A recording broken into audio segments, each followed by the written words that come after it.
For months, there's been this low-level hum around Buckingham Palace. Not one big headline, more like a pattern you could feel if you were paying attention. Slight changes in official portraits, a few carefully worded updates that didn't really answer anything. And then the public, of course, doing what it always does, connecting dots, rewatching old footage, reading body language, looking for meaning in what wasn't being said. The quiet whispers, the cautious glances, the subtle absences at key events, it all built toward one unavoidable moment. And now it's here. Princess Catherine stepped forward and finally broke her silence. Her voice was calm and measured, almost clinical in its control, but there was no hiding the emotion underneath. Not tears for the camera emotion, more like a steady sorrow that sits in your chest, the kind that instantly changes the temperature in the room. Whatever she revealed, it didn't land like a routine royal update. It hit like confirmation, like the public had sensed something heavy behind palace doors, and now the truth was being let out, something no polished press release could ever fully translate. Here's the detail that matters. This wasn't designed to be a spectacle. The room was supposed to stay closed, soundproof, shielded from prying eyes and wandering microphones. Only a tight circle was present, trusted aides, senior courtiers, and a few select family members. But even in spaces built for secrecy, certain moments have a way of leaking into history. Catherine, poised but visibly strained, read from a handwritten statement. Each word felt deliberate, less about informing and more about revealing the person behind the title. Before we go deeper, subscribe and hit the bell. Every like, every comment, every share helps keep these updates coming. Don't miss a single moment, because this is where it stops feeling like royal news and starts feeling uncomfortably real. As Catherine continued, you could hear that strange mix of authority and vulnerability in her voice. She wasn't speaking like someone ticking off a duty. She sounded like someone trying to keep control while saying something that hurts to say out loud. And the shift was obvious. She wasn't only the Princess of Wales in that moment. She was a mother. And what she shared about Prince Louis' health landed in a way that reportedly shook even the people who've seen everything behind palace walls. She used the word condition carefully, not fully explained. Not walked back either, just placed there like a heavy object on a table. And you know how palace language works. When they choose a word like that, it's never accidental. There was a slight tremor in her tone, not enough to look weak, but enough to remind everyone she's human. Duty on one side, maternal instinct on the other, and she's trying to hold both at once. Aides later described the quiet in the building as almost physical, like the corridors were holding their breath. And then you had William, usually the steady one in public, stepping away after the statement. No lingering, no reassuring smile, just a clean exit that left this shadow in the air. Even Princess Anne, who's known for being unshakable, was reportedly rattled. From there, it moved fast. Palace communications lit up. Newsrooms reacted almost instantly, regular programming interrupted, presenters suddenly serious, producers scrambling for confirmation. International outlets jumped in within minutes, because to them it sounded unbelievable until it wasn't. And then of course the public did what it always does. Social media erupted. Louis' name started trending worldwide. You saw waves of support, love, hope, concern coming in by the second. But inside the palace, the mood wasn't managed. It was heavy, tense. Grief sitting just under the surface.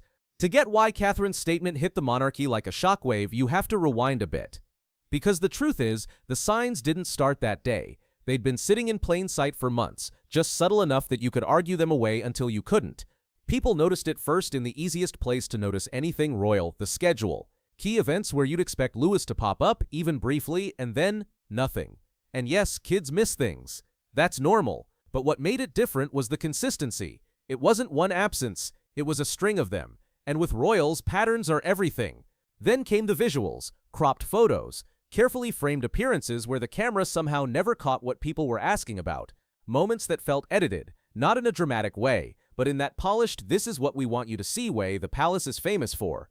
The Easter period was a big one. His name was on the official itinerary, and yet he wasn't there. No clear explanation. Just a gap you were meant to ignore.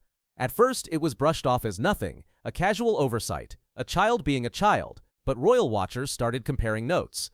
Christmas carols, balcony appearances, group moments where the family usually plays the hits for the cameras. The same conclusion kept coming back. Louis was missing, and the silence about him was getting louder. And then came the photo that poured petrol on it. A family portrait meant to project warmth and unity. Perfect lighting, perfect smiles, the whole we're fine aesthetic. Except one thing felt off. One person wasn't there. That's when the internet did what it always does. It named it, clipped it, zoomed it, and turned it into a story. Portraitgate became the shorthand. Photo editing people started weighing in. Forums debated spacing, shadows, posture, all the little details that suddenly feel big when the palace refuses to clarify anything. And this is why Catherine's statement mattered. It didn't just explain, it reframed. It took months of speculation and put a human face on what people were sensing, not a PR mask, a mother's reality. And in doing that, she reminded everyone of the one thing the monarchy always tries to control but never fully can: public empathy. Within hours of Catherine's statement, you could almost feel the palace switching into damage control mode. And sure enough, a short, carefully engineered line appeared. Prince Louis enjoying a quieter time at home. On paper, it sounds gentle, normal, almost soothing. But if you've watched royal communications long enough, you know that kind of phrasing is never just a casual update. It's designed to close a door without explaining what's behind it. And that's exactly why it backfired. Because the obvious question became, what kind of quiet keeps a young prince out of family portraits and away from the moments the palace usually treats as mandatory? The timing didn't help either. Why say it now, after months of public guessing? By that point, the press and the public weren't looking for comforting language. They wanted consistency. And instead, they started finding little cracks. Here's where it got interesting. People who track royal diaries noticed subtle changes. Events where Louis had been listed, then in later versions he wasn't. Not announced as cancelled, not explained, just quietly removed, like someone hoped nobody would compare the edits. And the palace always assumes most people won't. Except now, everyone was comparing everything.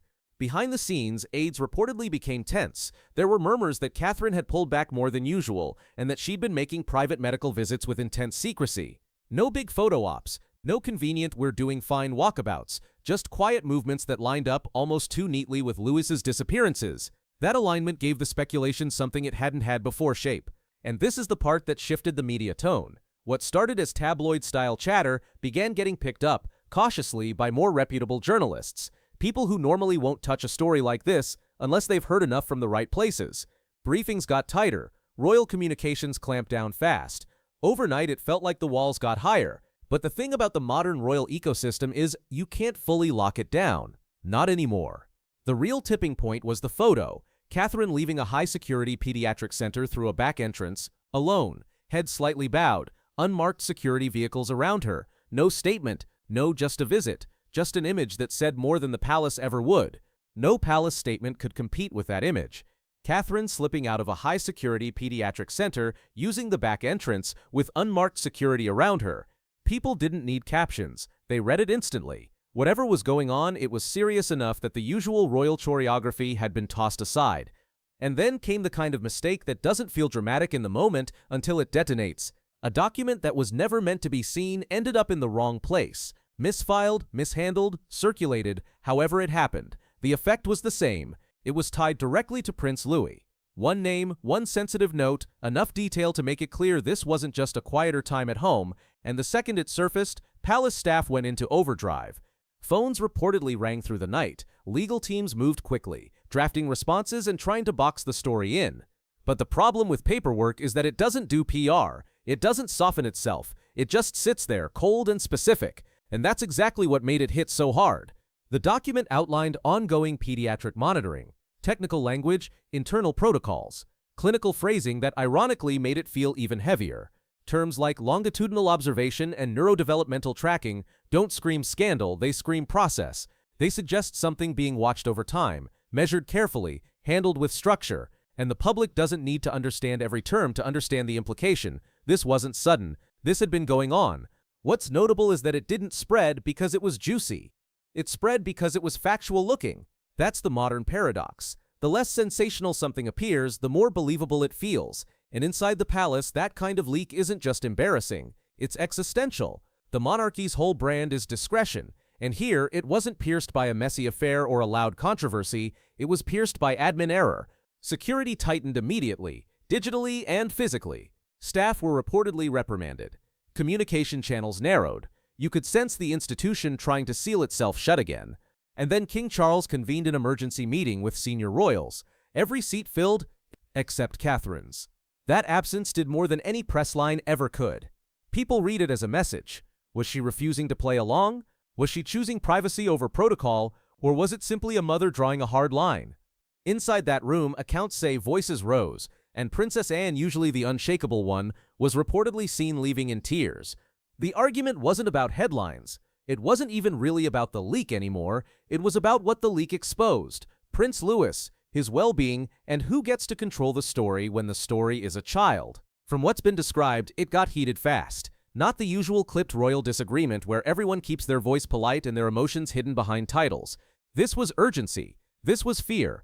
This was people realizing that protocol doesn't mean much when something personal is on the line. And in that kind of storm, the palace splits the way institutions always do, between protecting the brand and protecting the person. Because here's the uncomfortable truth. Behind Buckingham Palace walls, this wasn't a royal situation. It was a family situation. A mother trying to shield her child. A system built on control, trying to keep control. And the clash between those two things doesn't look elegant, no matter how gilded the room is. Right after the medical files surfaced, the building reportedly felt electrically tense. Aides moving too quickly. Senior staff speaking in low voices. Everyone hyper-aware that the silence, this carefully managed silence the monarchy relies on, had been punctured. Once that happens, you can tighten security. You can lock down comms. You can brief your favorite reporters, but you can't unring the bell. And then Princess Anne stepped into it. Anne has always been seen as the monarchy's steel spine, the one who respects duty and keeps the machine running. So when she walked into a senior strategy meeting without an invitation, people noticed. Not because she's dramatic, because she isn't. Because for her to break the usual lines, something had shifted. But this time, by all accounts, she wasn't there to defend tradition. She was there to defend Louis, and maybe this is the key, she was there to defend Catherine too, in the only language the palace really understands: direct confrontation. She entered with that sharp, controlled composure she's known for, eyes locked, no small talk. And standing in front of King Charles, she reportedly didn't soften it. One line cut through everything. "You've silenced Catherine." Think about what that implies. Not "we need better messaging." Not "we need to manage the press." Silenced. As in, someone chose the institution over the mother's voice. And when a royal like Anne says that out loud in a room full of senior figures, it's not gossip, it's a warning. And then she pushed it further. According to accounts from inside the building, Anne's voice rose enough that the room actually froze. And she went straight for the nerve. In silencing Catherine, you didn't just mishandle optics, you failed Louis. You failed all of us.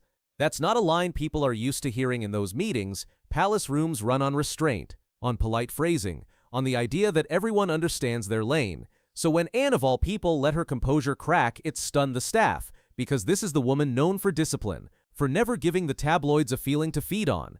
And yet here she was, openly furious. She slammed a folder onto the table, not for drama, for evidence, her own copies of the leaked documents, page after page that, in her view, proved what they'd been trying to keep buried. And the subtext was brutal. Don't pretend you haven't seen it. Don't pretend you didn't know. Charles, caught off guard, tried to pull the room back into control. Reports describe his tone as cold, measured, classic restore order monarchy mode. He tried to frame it as necessity, as protection. The kind of line you can almost hear being drafted by advisors. Not everything needs to be known. Not by them, not by the world.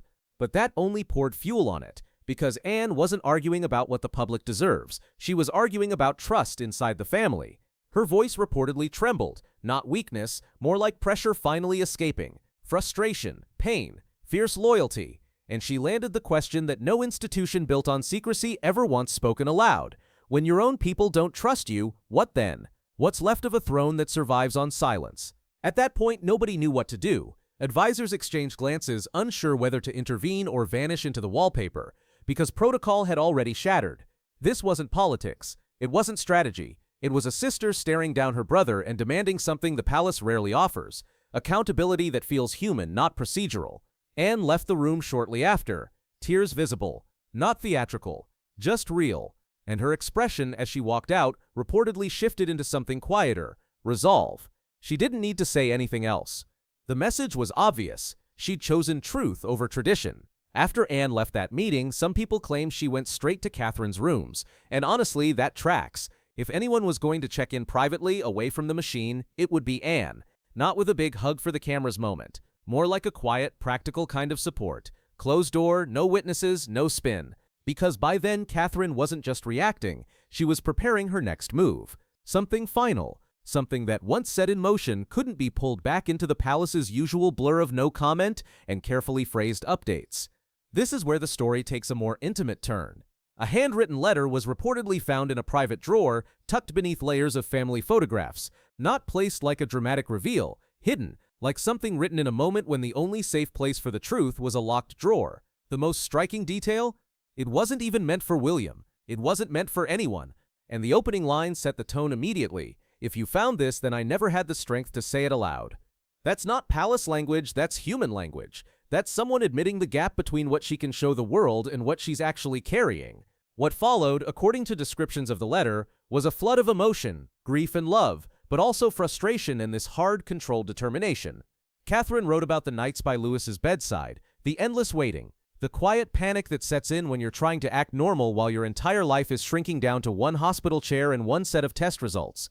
She described consultations with specialists brought in discreetly, sometimes under pseudonyms, and the pressure of stepping in front of cameras like everything was fine, smiling, waving, doing the job, while her private world fractured in slow motion.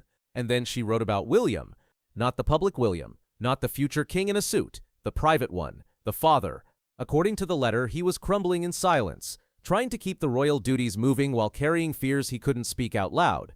Catherine described his hands trembling after long official days, the kind of detail you only notice when you live with someone. She wrote about restless nights, him staring into the dark, turning over decisions he couldn't share with anyone, because in that family, even pain has rules. And that's the part that changes how you read everything that came before. Catherine wrote about the quietest parts too, the moments you never see.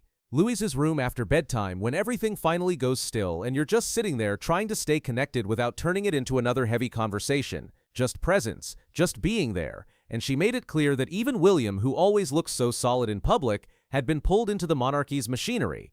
Not because he didn't care, because the system trains you to delay instinct. To choose protocol first, even when your gut is screaming.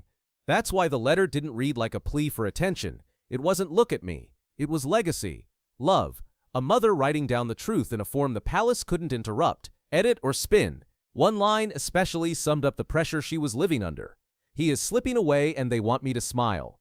Just sit with that for a second. That's the whole contradiction of royal life in one sentence. The public expects steadiness. The institution demands composure. But inside that private world, she's watching her child struggle and being asked implicitly, constantly, to keep the image polished. According to the timeline being discussed, Catherine gave the letter to William days before her public statement at Sandringham, in the same setting tied to his own childhood memories. Not a random choice, a strategic one, emotionally. Because if you want someone to drop the armor, you don't do it in a boardroom. You do it somewhere that reminds them who they were before the job took over. William read it in silence. Staff brought meals. He didn't touch them. Time apparently just stopped around him. And people noticed the change. Pale, hollow, the kind of look you get when something inside you finally admits what you've been trying to outrun. That's when the palace plan started to lose its grip. Something shifted between them. Catherine stopped feeling like she was fighting alone. And William, this is the key, stopped resisting her instincts. He stopped pushing back against her decisions, stopped trying to negotiate with the system as if compromise could fix what was happening. He stepped aside, he let her speak. And in that moment, the personal beat the protocol. Quietly, but decisively. The monarchy didn't change because a law was passed or a speech was made. It shifted because inside the family, one line was finally crossed. Truth became more important than control.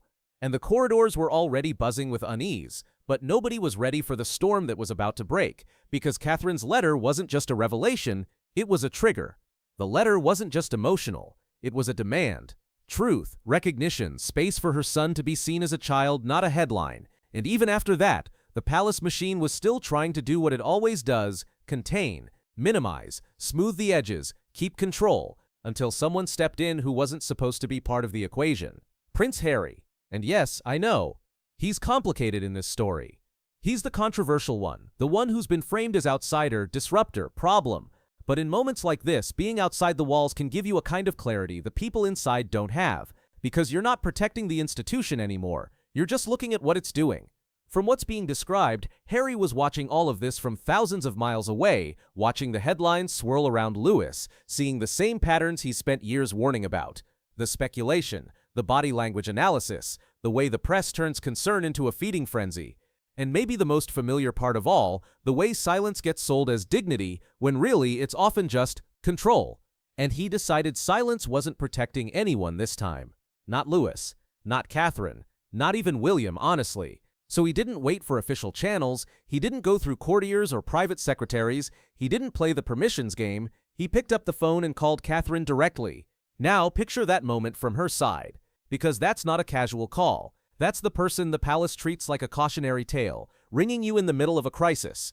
According to the account, she hesitated, just briefly. You can almost see it, surprise, caution, and underneath it, a flicker of something like hope, because Harry is one of the few people alive who knows what it feels like to be inside that system while it's closing ranks around you. When she answered, he didn't speak like a prince or a rebel. He spoke like someone who recognizes the look on your face when you're trying to hold it together for the cameras. He told her, softly but firmly, "I know what it's like to be kept in the dark. You have to tell them. They'll never understand if you don't." And they talked. Not a quick, polite check-in. A real conversation, long enough that you don't do it unless you mean it. No aides, no recorded briefing points. Just two people speaking across the Atlantic, connected by the same fear that the machine will always choose itself first unless someone forces it to stop. And for Catherine, that kind of direct encouragement coming from the one person who walked away and survived might have been exactly what she needed. After that call, the ripple effects weren't just emotional, they were political inside the family. Reports say Meghan didn't love it. Not because she didn't care about a child, but because it dragged Harry right back into the same gravity they'd escaped. There was tension, a strained exchange, and honestly, it's easy to see why. The palace doesn't do private compassion for long. Everything turns into optics, alliances, motives. That's the trap. But for Harry, this wasn't about relitigating old grievances. It wasn't about winning against the institution. It was about stopping a pattern he recognizes too well. Silence sold as strength, while the people inside quietly break. In Louis's situation, he saw an echo of his own life. Secrecy, scrutiny, and pressure wrapped in ceremonial language. Later, Catherine would describe Harry's words as the nudge. The push she needed when she was close to stepping back again, because the pressure hadn't eased, it had intensified. But now, crucially, she didn't feel like she was standing alone against an entire system. Someone outside the walls had reached in and steadied her, not out of revenge, but out of understanding. And then something happened that almost nobody expected. William picked up the phone. For the first time in months, the brothers spoke directly. No aides, no intermediaries, no carefully staged reconciliation moment. Just two men with too much history and too little room to admit how hard this is. By all accounts, the conversation didn't magically fix anything, but it cracked open a door that had been slammed shut for a long time, and in this family, that alone is seismic. While that was unfolding, the palace itself was spiraling into crisis management. Because Catherine's public statement was coming, and the people who live for control could see it slipping away. Hours before she was meant to speak, King Charles reportedly made an unprecedented attempt to stop it. Insiders describe it as urgent, dramatic, and pushing right up against lines the monarchy usually avoids crossing in public. At 2:43 a.m., a confidential directive went out, encrypted, tightly distributed from the king's legal team to multiple branches of royal administration. The message wasn't subtle. The goal was simple: halt the release before dawn, before Catherine could step in front of the world and say the part out loud that the institution was still trying to keep inside. This was not standard procedure. This was suppression in real time, a clash between tradition and truth, and then the pressure shifted straight onto William. He was summoned for an emergency briefing. Not a casual update, not a "we're keeping you in the loop" meeting. It was urgent, loaded, and designed to corner him into acting fast. The message was clear: step in now before Catherine speaks, before it becomes irreversible, before the palace loses control of the narrative. And the plea wasn't dressed up in soft language, it was blunt, almost brutal in its clarity. Stop her. Because once Catherine says it publicly, there's no rewinding it. No quiet edits to the schedule, no carefully framed photos, no miscommunication cleanup. The institution can manage a rumor, it can survive a leak, but it can't easily survive a mother telling the truth in her own words. So the real question becomes, what does William do when he's forced to choose? If you want the next part of this story the moment it drops, make sure you hit like, subscribe, and turn on notifications. And I want to hear your take. Do you think the palace was protecting Louis or protecting itself? Drop your thoughts in the comments. We'll be back with more updates soon.